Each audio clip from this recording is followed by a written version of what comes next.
And that's kind of really what my dad used to read. It used to keep his head buried in books. So, I mean, there's a lot of literature he would follow. And as he saw things, he would kind of, introduce them to the brethren, and we would kind of move accordingly. And it kind of caused us to be ostracized in a sense because, as a leader, when you're not following the pack, a lot of other people don't want to follow, and they'll just kind of look at you like you're kind of crazy. So. And he was on something. He was on something. I didn't know anything about the Hebrew Israelites at that time. Right. We just knew something wasn't right, and that always stuck with me. As a leader, when you're not following the pack, a lot of other people don't want to follow, and they'll just kind of look at you like you're kind of crazy. So, and he was on something. He was on something. I didn't know anything about the Hebrew Israelites at that time. Right. We just knew something wasn't right. I just felt kind of like Muhammed Ali said, it's like my enemies ain't over there so much. Right. It's that's the ones right here, and I couldn't see myself fighting some people over there. And then, what does overcoming adversity mean to you, and how does it apply to maybe an experience you had where you had to overcome it?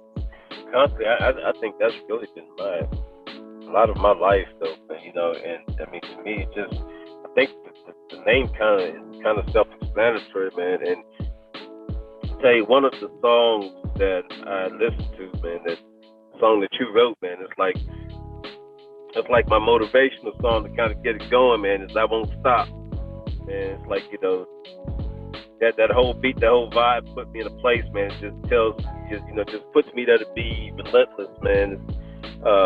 Because I appreciate that too, man. No doubt, man. No doubt. I mean, because it's like, I think life is full of adversity, and it's catered to each and every individual. A lot of it is personal adversity, whether it's demons that a person's overcoming, and there may be. Actually, I was actually gonna do a topic on that myself because it kind of reminds me of what I was thinking about: man versus himself, man versus nature. Those narratives, and I think all people that especially try to reach out and do bigger and better things in their life, they face those things, and because a lot of adversity can be just self-inflicted. It's like right. nothing nobody's actually doing to you, but because you think they are, that you're actually being a hindrance to yourself. You put yourself in certain situations that cause those problems.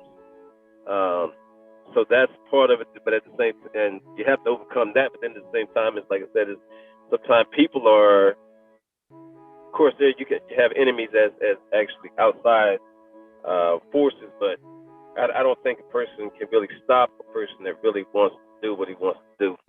At the end of the day, I don't think they can stop you. So I think it's actually a thing where a person has to overcome himself. He's got to